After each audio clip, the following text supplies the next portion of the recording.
நடிகர் விவேக்குக்கும் எதிர்நீச்சல் சீரியல்ல நடிச்ச நடிகர் மாரிமுத்துவும் இறந்து போகும்போது அவங்களுக்கு ஒரு விஷயம் சேமா நடந்திருக்கு. அது என்ன அப்படின்னு தெரிஞ்சுக்கிறதுக்கு முன்னாடி முக்கியமான நடிகர்கள் அவங்க இறந்து போகிறதுக்கு முன்னாடி நடிச்ச கடைசி படம் என்னன்னு பார்க்கலாம். நம்பர் 1 நடிகர் முரளி மகனுக்காக பானா காத்தாடி படத்துல கௌரவ வேடத்துல நடிச்சிருந்திருப்பாரு. நம்பர் 2 ரகுவரன் ஹீரோவா அறிமுகமாகி வில்லனா நடிச்சிட்டு இருந்த இவரு குடிக்கு அடிமையாகி கடைசியில இறந்து போயிட்டாரு. இவர் கடைசியா அடடா என்ன அழகு அப்படின்னு ஒரு படத்துல நடிச்சிருந்தாரு. நம்பர் 3 கேப்டன் விஜயகாந்த் அவருடைய மகனுக்காக சகாப்தம் படத்துல ஒரு சின்ன ரோல்ல நடிச்சிருப்பாரு.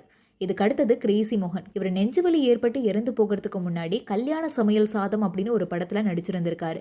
எதிர்நீச்சல் நாடகத்துல குணசேகரன் கதாபாத்திரத்துல நடிச்ச மாரிமுத்து கடைசியா உலகம்மை அப்படின்னு ஒரு படத்துல நடிச்சிருந்தாரு. அதே மாதிரி விவேக் இவர் கடைசியா யாதும் ஊரே யாவரும் கேளீர் படத்துல நடிச்சிருந்தாரு. இவங்க 2 பேருக்கும் இருக்கக்கூடிய ஒற்றுமை என்ன அப்படின்னு கேட்டீங்கன்னா, 2 பேருமே இந்தியன் 2 படத்துல கமிட் ஆகி இருந்தாங்க. ஆனா நடிக்க முடியாமலேயே போயிருச்சு.